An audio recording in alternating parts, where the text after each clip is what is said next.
Sámuel második könyve 5. fejezet.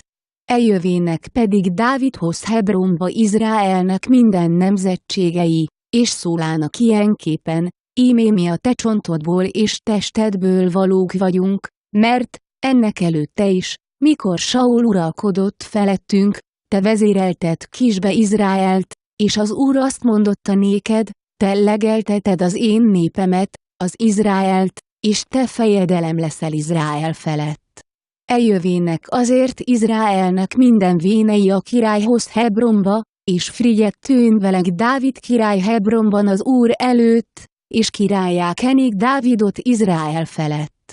30 esztendős vala Dávid, mikor uralkodni kezde, és 40 esztendeig uralkodék. Hebronban uralkodék a Júda nemzetség, én 7 esztendeig és 6 hónapig, és Jeruzsálemben uralkodék 33 esztendeig az egész Izrael és Júda nemzetség, én. Felméne pedig a király és az ő népe Jeruzsálembe a jebuzeusok ellen, kik azt a földet lakják vala, ők azonban azt mondták Dávidnak: nem jössz ide be, hanem a sánták és vakok elűznek téged, mellyel azt jelenték: nem jöjj ide be Dávid.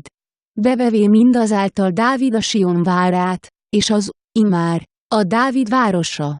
Mert azt mondták Dávid a manapon: mindenki, aki vágja a jebuzeusokat, menjen fel a csatornához, és vágja ott a sántákat és a vakokat, akiket gyűlöl a Dávid lelke.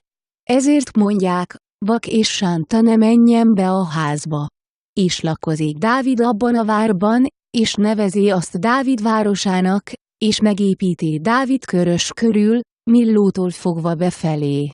Dávid pedig folytonosan emelkedék és növekedék, mert az Úr, a seregeknek Istene vala ő vele.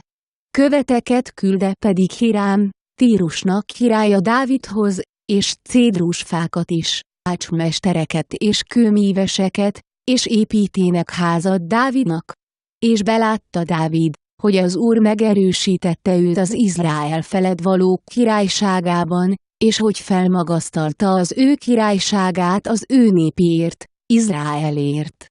Vőn pedig még magának Dávid ágyasokat, és feleségeket Jeruzsálemből, minek utána Hebronból oda ment, és lőnek még Dávidnak fiai és leányai.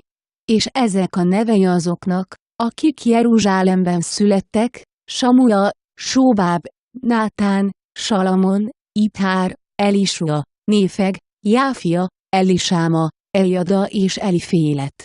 Mikor pedig a filiszteusok meghallották, hogy királlyá kenték Dávidot az Izraelen, felkelének mind a filiszteusok, hogy Dávidot megkeressék, melyet megértvén Dávid, aláméne az erősségbe. A filiszteusok pedig elérkezének és elszéledének a Réfaim völgyében. Megkérdé azért Dávid az Urat ilyen szóval: elmenjek-e a filiszteusok ellen? Kezembe adod-e őket? Felele az Úr Dávidnak: menj el, mert kétség nélkül kezedbe adom a filiszteusokat. Elérkezik azért Dávid Baál-perázimba, és megveri ott őket Dávid, és mondta: szétszórta az Úr ellenségémet előttem, mint a víz szokott eloszlani, azért nevezi azt a helyet Baál-perázimnak. És ott hagyják az ő bálványaikat, melyeket felszedének Dávid és az ő szolgái. Azután ismét feljövének a filiszteusok, és elszéledének a Réfaim völgyében. Megkérdé azért Dávid az Urat: ki ezt felelé: ne menj, most, reályok, hanem kerülj a hátuk mögé, és a szederfák ellenében támad meg őket. És mikor a szederfák tetején indulásnak zaját fogod hallani, akkor indulj meg, mert akkor kimegy te előtted az Úr, hogy megverje a filiszteusok táborát. És úgy cselekedék Dávid, amint megparancsolta vala néki az Úr, és vágta a filiszteusokat Gibeától fogva, mind addig, míg Gézerbe mennél.